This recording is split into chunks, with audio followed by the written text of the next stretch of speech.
Summer holidays అంటేనే అందరికీ గుర్తుకొచ్చేది అమ్మమ్మ వాళ్ళ ఊరు. వైజాగ్కి చెందిన మన సబ్స్క్రైబర్ సమ్మర్ హాలిడేస్ ఇచ్చారని ఎంతో ఆనందంగా అద్దంకి పక్కనే ఉన్న ఒక చిన్న పల్లెటూరు అయినటువంటి వాళ్ళ అమ్మమ్మ గారు ఊరికి బయలుదేరారు. కానీ ఎప్పుడైతే అక్కడికి వెళ్ళిందో ఆమె జీవితమే మారిపోయింది. ఆ పురాతనమైన ఇంట్లో ఒక అజ్ఞాత శక్తి దాగుందని తనకి తెలీదు. వాళ్ళ అమ్మమ్మ వాళ్ళ ఇంట్లో ఆ ఇంటి వెనక వైపు ఒక దొడ్డికి ఎప్పుడు తాళం వేసే ఉంటుంది.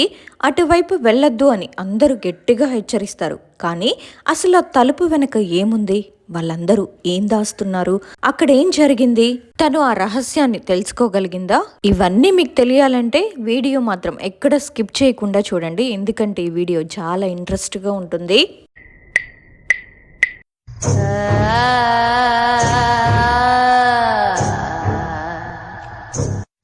నా పేరు ముక్త, మాది వైజాగ్. ఈ ఇన్సిడెంట్ నేను 8th క్లాస్లో ఉన్నప్పుడు జరిగింది. మా ఇంట్లో నేను, అమ్మ, నాన్న ఉంటాము. నేను ఒక్కతే కూతుర్ని వాళ్ళకి. అండ్ మా రిలేటివ్స్లోనూ లైక్ మా ఎంటైర్ ఫ్యామిలీలో నేను ఒక్కతే అమ్మాయిని. అందుకే అందరు నన్ను చాలా బాగా చూసుకుంటారు. మా నాన్నగారు బ్యాంక్లో వర్క్ చేస్తారు, మా అమ్మ కాలేజ్లో లెక్చరర్. అందువల్ల ఇద్దరు ఎప్పుడు బిజీగానే ఉంటారు. నాకు సమ్మర్ హాలిడేస్ వచ్చాయి. సో అమ్మమ్మ వాళ్ళ ఊరు వెళ్దామని మా అమ్మని అడిగాను. దానికి తనేమో లేదమ్మా కుదరదు, చాలా వర్క్ ఉంది అన్నారు. నాన్న కూడా అంతే అన్నారు. ఇంకా నేను చాలా గొడవ చేశా. నేను వెళ్తాను, మనం అక్కడికి వెళ్ళి కూడా 2 years అవుతుంది, ప్లీజ్ అమ్మా అని రిక్వెస్ట్ చేశా. ఇంకా మా అమ్మ మా మామయ్యకి కాల్ చేసి ఇలా చెప్పింది, రేయ్ ముక్త అమ్మ దగ్గరకు వచ్చిద్దంట, నువ్వు రేపు మార్నింగే వచ్చి తీసుకొని వెళ్ళు అని. దానికి మా మామయ్య ఏమో సరే అక్క అని చెప్పారు. మా అమ్మమ్మ వాళ్ళది అద్దంకి దగ్గర ఒక చిన్న పల్లెటూరు. ఇంకా మా మామయ్య మార్నింగే వచ్చి నన్ను తీసుకొని వెళ్ళారు. పొద్దున్నే 8 బస్ దిగాం మేము. అయితే ఆ ఊర్లో మా అమ్మమ్మ వాళ్ళ ఇల్లే చాలా పెద్దది, కొంచెం పురాతనంగా ఉంటుంది.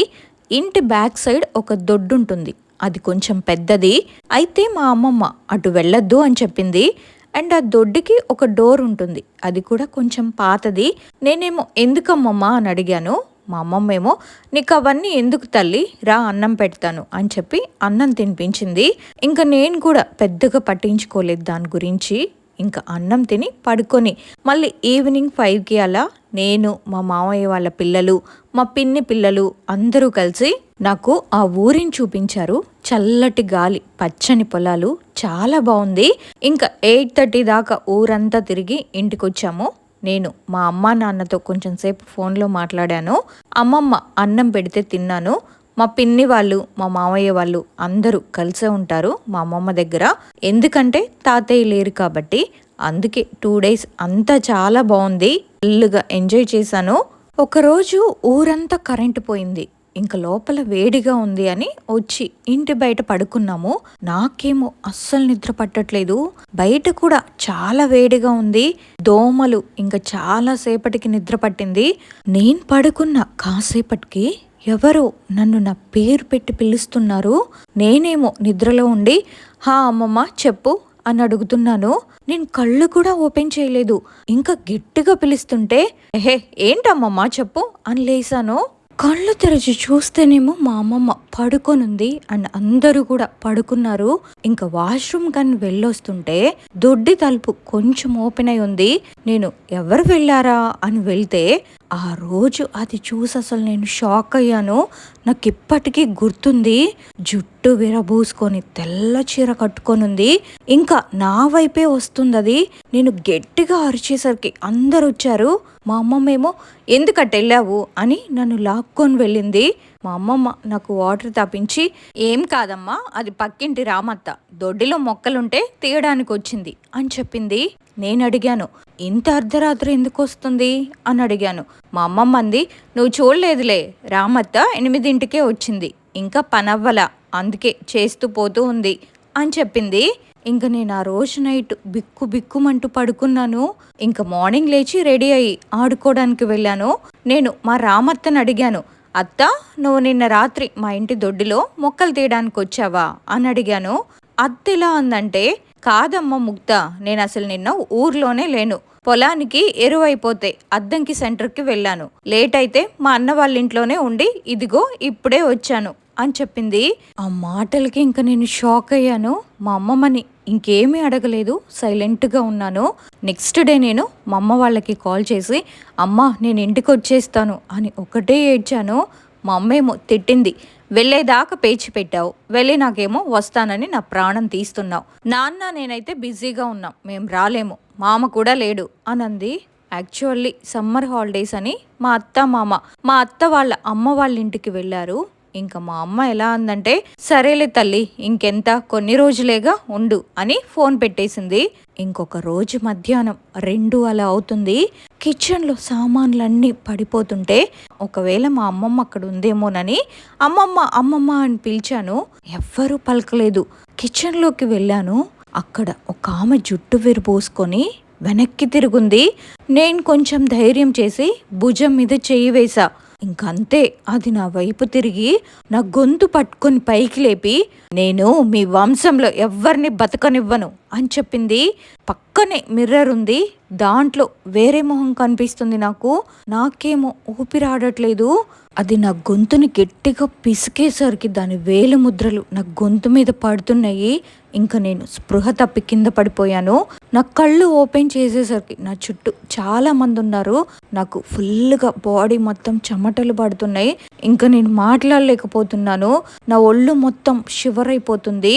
మా కళాపిన్ని అంటే మా అమ్మ వాళ్ళ సొంత చెల్లె ఇంకా నన్ను అడిగింది, ఏమైంది ముక్తమ్మ అని. అడిగితే చెప్పా, జరిగిందంతా కూడా చెప్పా. అప్పుడు మా పిన్ని నాతో అంది, ఎందుకు నువ్వు ఆ రోజు దొడ్డి దగ్గరికి వెళ్ళావు అని తిట్టింది. కానీ విషయం ఏంటో అస్సలు చెప్పలేదు. ఇంకా అందరూ నాతోనే ఉన్నారు. ఎవ్వరూ కూడా మా అమ్మ వాళ్ళకి చెప్పలేదు, కంగారు పడతారని. ఇంకా మా ఇంట్లో ఒక పాత గడియారం ఉంది. అది ఎవ్రీ 12 అవర్స్కి ఒకసారి మోగుతూ ఉంటుంది. అది కూడా ఆ రోజు మోగుతూనే ఉంది కంటిన్యూస్గా. దాంతో ఇంకా దాంట్లో ఉన్న సెల్స్ అన్ని తీసి పెట్టాము బయటికి. ఇంకా మా అమ్మమ్మ నా భుజం మీద చేయి వేసింది. వెనక్కి తిరిగి నాకు అమ్మమ్మని చూడగానే భయం వేసింది. అమ్మమ్మేమో నన్ను హత్తుకొని ఏం కాలేదు కదా తల్లి అని చెప్పింది. నాకు అసలు అక్కడ ఏం జరుగుతుందో కూడా అర్థం కావట్లేదు. అంత కన్ఫ్యూజన్గా ఉంది. మా అమ్మమ్మని నేను అడిగాను, అసలేంటి ఆ దొడ్డి వైపు ఏముంది, ఇదిగో నువ్వు ఇప్పుడు చెప్తావా లేకపోతే ఇంకా జీవితంలో ఎప్పుడు కూడా ఇక్కడికి రాను అని కొంచెం సీరియస్గానే అడిగాను. అమ్మమ్మ ఎలా అందంటే ఎన్ని రోజులు నువ్వు భయపడతావని చెప్పలేదు అని అసలు ఏం జరిగిందో చెప్పడం స్టార్ట్ చేసింది.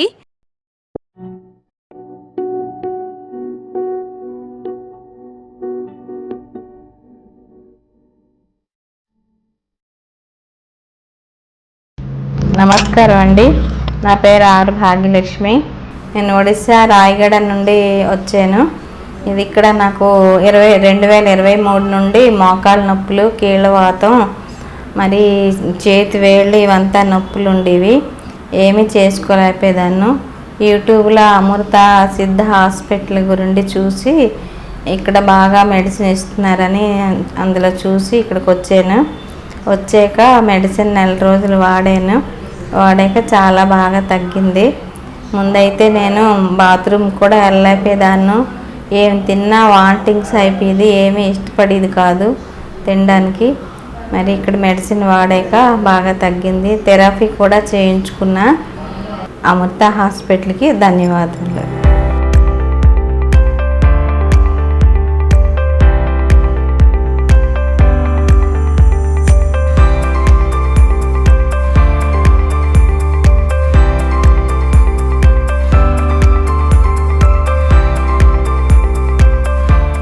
మా తాతయ్య గారు చనిపోయిన తర్వాత మా అమ్మమ్మ ఒంటరిగా ఉంటుంది కదా, అంటే అప్పుడు మా మావయ్యకి పెళ్ళయింది. కానీ అప్పుడు మా మావయ్యకి మా అమ్మమ్మ వాళ్ళకి ఆస్తి గొడవలయ్యి మా అత్త వాళ్ళు వాళ్ళ అమ్మ వాళ్ళ దగ్గరే ఉన్నారు. ఇంకా ఇంట్లో పిన్ని అండ్ అమ్మమ్మే ఉంటారు. సో మా అమ్మమ్మకి ఏంటంటే మోకాళ్ళు నొప్పులు, పని ఎక్కువగా చేసుకోలేదు. అందుకే పని మనిషిని పెట్టుకుంది. తన పేరు తిరుపతమ్మ. చాలా మంచిది. మా అమ్మమ్మని చాలా బాగా చూసుకుంటారు. సొంత అమ్మలాగా చూసుకుంటుంది తను. కానీ వాళ్ళ హస్బెండ్ బాగా తాగుతారు, ఆల్కహాల్కి ఎడిక్ట్ అనమాట. లారీ డ్రైవర్ తను.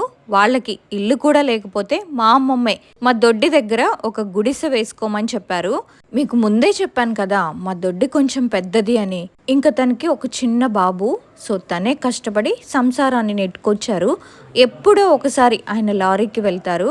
ఆ ఒక్కసారి వెళ్ళడం కూడా ఆయన మానేశారు. ఇంకా తను చాలా ఇళ్లలో పనిచేసేవారు. ఒకరోజు వాళ్ళ ఇంట్లో పెద్ద గొడవ అయింది. అది ఏమైందో తెలియదు కానీ నెక్స్ట్ డే మార్నింగే తను చనిపోయింది. ఆ రోజు వాళ్ళ గుడిసెలో తనొక్కతే ఉంది. వాళ్ళ హస్బెండ్, బాబు లేరు, ఇద్దరు కనిపించలేదు. ఇంకా కార్యక్రమం కూడా ఏమీ చేయలేదు. ఇంకా ఇల్లు కూడా పడగొట్టేసి ఇంకా తన బాడీని హాస్పిటల్కి తీసుకొని వెళ్ళారు. అంటే ఇంకా కార్యక్రమం అప్పుడు కూడా మా అమ్మమ్మ వెళ్ళలేదు. ఇలా జరిగిన కొన్ని నెలల తర్వాత మా అమ్మమ్మకి వాళ్ళ హస్బెండ్ ఒక చోట కనిపించాడు.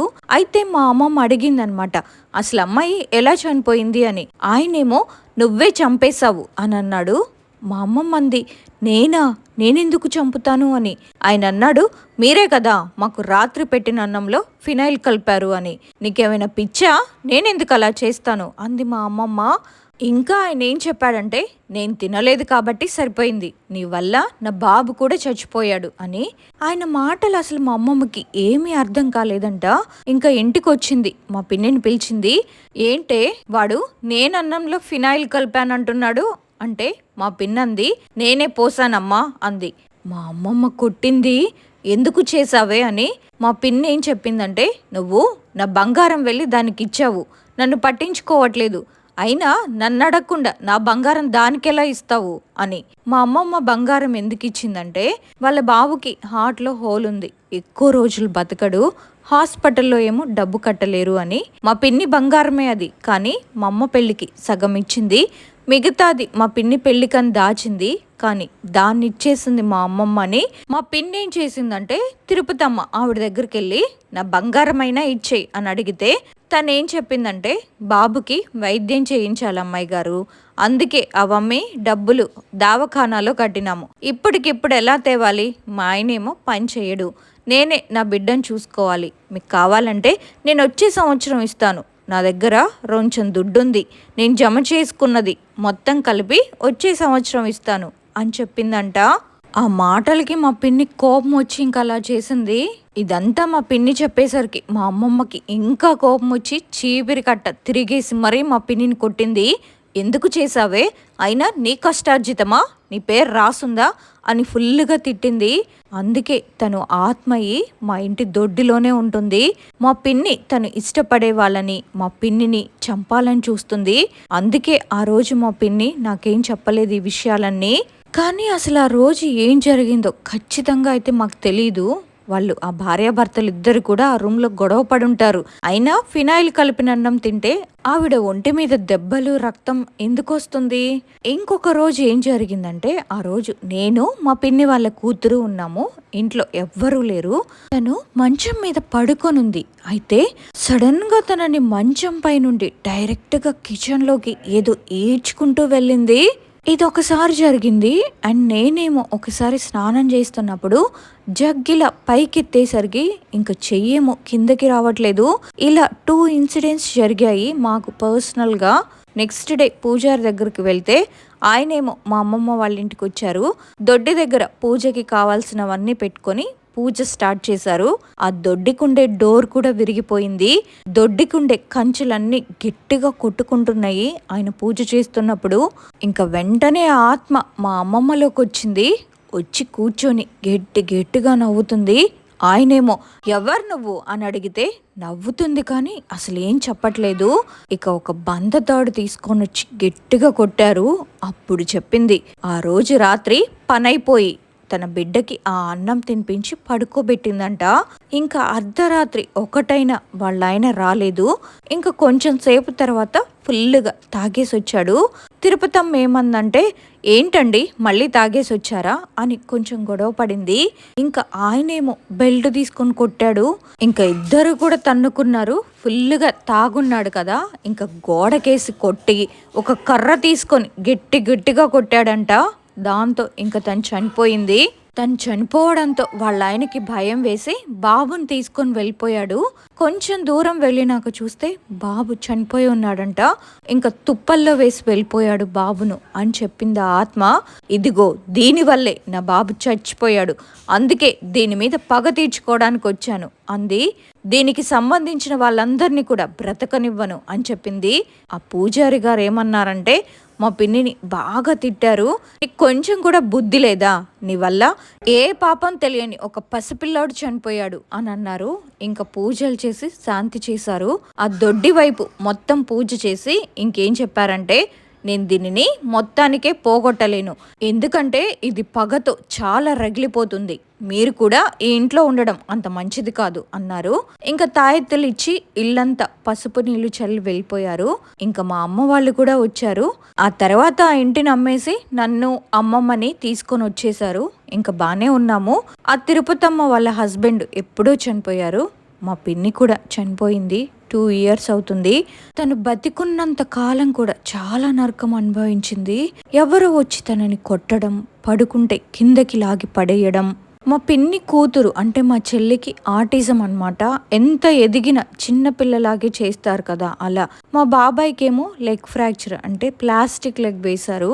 అమ్మమ్మ మాత్రం చాలా బాగుంది. మా పిన్ని వాళ్ళ ఫ్యామిలీకే ఇలా జరిగింది. అసలు మా పిన్ని ఎలా చనిపోయిందంటే, అలా ఆ పూజారి గారు శాంతి హోమం చేసిన తర్వాత ఆ ఇంటిని అమ్మేశారు కదా. దాంతో మా పిన్ని వాళ్ళు ఆ ఊరు పక్కనే ఒక ఇంటిని అద్దెకి తీసుకున్నారు. కొన్ని రోజులు బాగానే ఉందంట. ఒకరోజు అర్ధరాత్రి మా పిన్ని పడుకున్నప్పుడు తనకి ఫుల్గా పీడకలలు వస్తున్నాయంట. అండ్ బాడీ మొత్తం బరువుగా అయిపోయిందంట. పైకి లెగవలేక ఊపిరాడక చాలా కష్టపడింది. అండ్ ఆ రోజు ఇంకా అలా అయిపోయింది. నెక్స్ట్ డే తను కిచెన్లో అంట్లు తోముతుంటే వెనక ఎవరో వీపు మీద గట్టిగా కొట్టారంట. చెయ్యొచ్చు కూడా పడింది. మళ్ళీ ఫాస్ట్గా అటు నుండి ఇటు అలా ఎవరో తిరుగుతున్నారంట ఇంట్లో. ఆ తర్వాత ఒకరోజు ఫుల్గా స్టమక్ పెయిన్ అండ్ వాంతులు బాగా అయితే డాక్టర్ దగ్గరికి తీసుకువెళ్తే కడుపులో క్యాన్సర్ గడ్డలు ఉన్నాయమ్మా, లాస్ట్ స్టేజ్ అని చెప్పారు. ఇంకా అలా మంచంలో పడి నడవలేక, పాప కూడా అప్పుడు చాలా చిన్నది, వాళ్ళ హస్బెండే చూసుకుంటారు. అయితే ఒకరోజు పనుందని చెప్పి మా బాబాయ్ పక్కూరుకు వెళ్ళారు. పక్కింటి వాళ్ళకి పాపనిచ్చి కొంచెం చూసుకోమని చెప్పి వెళ్ళాడు. ఇంకా మా పిన్ని ఒక్కతే ఇంట్లో ఉన్నప్పుడు అది గొంతు మీద కూర్చొని నొక్కి నొక్కి ఊపిరాడకుండా అలా చనిపోయింది మా పిన్ని. ఎన్ని మెడికేషన్స్ ఇప్పించినా కూడా నో యూజ్. అసలు తనలో అయితే ఏమీ మార్పు రాలేదు. 2 years అవుతుంది తను చనిపోయి. నాకు తెలిసినంత వరకు అయితే జరిగింది ఇదే. అండ్ నాకు ఆ రోజు అది నా గొంతు పట్టుకొని పైకి లేపింది అని చెప్పాను కదా. అప్పటి నుంచి నాకు ఫిట్స్ రావడం, సడన్గా ఏమైనా వస్తే నా బాడీ మొత్తం చెమటలు పట్టేయడం, షివర్ అవుతూ ఉంటుంది. మా వాళ్ళు డాక్టర్కి చూపిస్తే పానిక్ అటాక్ అని చెప్పారు. నేను ప్రెజెంట్ నాకు పెళ్ళయింది, నేను సింగపూర్లో ఉంటాను. వెరీ రీసెంట్గానే నాకు May 8th ఒక ఇన్సిడెంట్ జరిగింది. అదేంటంటే మా వారు ఆఫీస్కి వెళ్ళిన తర్వాత నేను పని చేసుకొని బెడ్రూమ్లోకి వచ్చి లాక్ వేసుకొని బుక్ చదువుకుంటున్నాను. ఎవరో 3 times మా బెడ్రూమ్ డోర్ కొట్టారు. నేనైతే అసలు షాక్. అదేంటి, నేనే కదా ఉంది, ఇంట్లో ఎవ్వరు లేరు కదా, ఎవరు కొడుతుంది అని చూసాను బయటికి వెళ్ళి. ఎవ్వరు లేరు. ఇంకొకసారి ఏం జరిగిందంటే, హాల్లో ఫ్యాన్ వేసి ఉంది, అది ఆఫ్ చేసి ఇంకా మా ఆయనకి పాలు తీసుకొని వెళ్ళాను ఇవ్వడానికి. ఆయన తాగిన తర్వాత సింక్లో పెట్టడానికి వచ్చేసరికి మళ్ళీ ఫ్యాన్ ఆన్లోనే ఉంది. అదొకటి జరిగింది. అండ్ నేను బాత్రూంలో స్నానం చేస్తుంటే ఎవరో డోర్ పట్టుకొని లాగుతున్నారు. ఇవన్నీ నాకు వెరీ రీసెంట్గానే జరుగుతున్నాయి. ఆ ఇన్సిడెంట్ నాకు జరిగిన తర్వాత మా అమ్మమ్మ వాళ్ళ ఊరికి జీవితంలో నేను ఎప్పుడు కూడా అటువైపే వెళ్ళలేదు. మా ఇంటిని కొనుక్కున్న వాళ్ళు మా ఇల్లుని కూడా పగలగొట్టి కొత్త ఇల్లు కట్టుకున్నారంట, మా రామత్త చెప్పింది. అండ్ ఇంకొకటి ఏంటంటే, ఈ ఇన్సిడెంట్ జరిగినప్పుడు మేము అప్పుడు మా మామ వాళ్ళతో అయితే మాట్లాడుతున్నాము. అప్పుడు ఆస్తి విషయంలో గొడవ అయింది అంటే, నన్ను ఊరికి ఎందుకు తీసుకొచ్చారు గొడవలుంటే అని మీకు డౌట్ వస్తుంది కదా. అప్పటికే మేము మాట్లాడుకుంటున్నాము. అండ్ ఇదంతా మా అమ్మ పెళ్ళైన తర్వాత వైజాగ్ వచ్చేసిన తర్వాతే జరిగింది. మా అమ్మకి ఇవన్నీ ఏం తెలీదు. అండ్ మా అమ్మకి పెళ్ళైన తర్వాత మా అమ్మమ్మ వాళ్ళ ఊరికి వచ్చింది 2 సార్లే. అప్పటికి తిరుపతమ్మ బ్రతికే ఉంది. ఎందుకు కొన్నిసార్లే వెళ్ళిందంటే, అమ్మకి జాబ్ ఉంది కాబట్టి. అండ్ తాతయ్య గారు చనిపోయినప్పుడు వచ్చింది. మేమేంటంటే బ్రాహ్మిన్స్. మా అమ్మమ్మ దయ్యం పట్టినప్పుడు అసలు జుట్టు విరబూసుకొని ఫుల్గా నాన్ వెజ్ తింటుందంట. దాంతో అందరూ వచ్చి మా అమ్మమ్మని కొట్టారు. మా పిన్ని వాళ్ళు, మా మామ వాళ్ళు అందరూ కలిపి కొట్టేసరికి అది భయపడి వెళ్ళిపోయిందంట. ఎవరు నమ్మినా నమ్మకపోయినా ఇవన్నీ కూడా నిజాలు, ఎందుకంటే అనుభవించింది మేం కాబట్టి. ఇదే మా లైఫ్లో మేము ఫేస్ చేసిన ఒక హారబుల్ ఇన్సిడెంట్. చూసారుగా, ముక్త కుటుంబానికి ఎదురైన ఈ భయంకరమైన అనుభవం వెనుక ఎంతటి దారుణమైన నిజం దాకుందో. అయినా తిరుపతమ్మ చేసిన తప్పేంటి? తన పసిబిడ్డను బతికించుకోవడం కోసం అమ్మమ్మ ఇచ్చిన సహాయాన్ని తీసుకోవడమే ఆమె చేసిన పాపమా? కానీ తన మీద వాళ్ళ పిన్ని పెంచుకున్న ఈర్ష్య, పగ, చివరికి ఒక పసి ప్రాణాన్ని, అదే అన్నాన్ని ఆ తల్లి కూడా తినుంటే ఆ తల్లిని కూడా బలి తీసుకునేవి. ప్రకృతి నియమం ప్రకారం మనం చేసిన పాపం ఎప్పటికైనా మనల్ని వెంటాడుతుంది అంటారు. అందుకే కాబోలు ఎన్ని హాస్పిటల్స్ తిరిగినా, లక్షలు ఖర్చు పెట్టినా ఆ పిన్నికి క్యాన్సర్ రూపంలో చావైతే తప్పలేదు. ఆత్మగా మారిన తిరుపతమ్మ ఆ పిన్నిని ఊపిరాడకుండా చేసి తన పగను తీర్చుకుంది. కానీ ఇక్కడ బాధాకరమైన విషయం ఏంటంటే, ఆ పిన్ని చేసిన తప్పుకి ఏ పాపం తెలియని ముక్త, ఆమె కుటుంబం ఇప్పటికీ భయపడుతూ ఆ ఊరిని వదిలిపెట్టి దూరంగా బతకాల్సి వస్తుంది. అందుకే పెద్దలు చెప్తారు, మనం చేసే తప్పుల ప్రభావం మనతోనే పోదు, మన తరువాతి తరాలను కూడా వెంటాడుతుంది అని. మీ వంశంలో ఎవ్వరిని కూడా బ్రతకనివ్వను అని చెప్పింది కదా, ఆ మాటను నెరవేర్చుకోవడానికి మళ్ళీ ముక్త దగ్గరకు వచ్చిందా, లేకపోతే ఇది వేరేదా? ఏదేమైనా సరే తిరుపతమ్మ తీర్చుకున్న పగ సరైనదేనా? ఈ ఇన్సిడెంట్ విన్న తర్వాత మీకేమనిపించిందో మీ అభిప్రాయాన్ని తప్పకుండా కామెంట్ సెక్షన్లో నాతో షేర్ చేసుకోండి. అలాగే ఈ వీడియో కనుక నచ్చితే తప్పకుండా ఒక లైక్ చేసి మీ ఫ్రెండ్స్కి కూడా షేర్ చేయండి. అలాగే మీ లైఫ్లో కూడా ఇలాంటి హారబుల్ ఇన్సిడెంట్స్ జరుగుంటే అవి మా ఛానల్లో మా అందరితో కూడా షేర్ చేసుకోవాలని మీకు అనిపిస్తే నాకు ఇన్స్టాలో మెసేజ్ కానీ లేకపోతే మెయిల్ కానీ పంపించండి. ఇలాంటి మరెన్నో రియల్ లైఫ్ హారర్ మిస్టరీస్ కోసం మన ఛానల్ని సబ్స్క్రైబ్ చేసుకోండి. మరో ఇంట్రెస్ట్ అయిన భయంకరమైన యథార్థ సంఘటనతో మళ్ళీ కలుద్దాం. అంతవరకు మీరు కూడా జాగ్రత్తగా ఉండండి. Bye bye.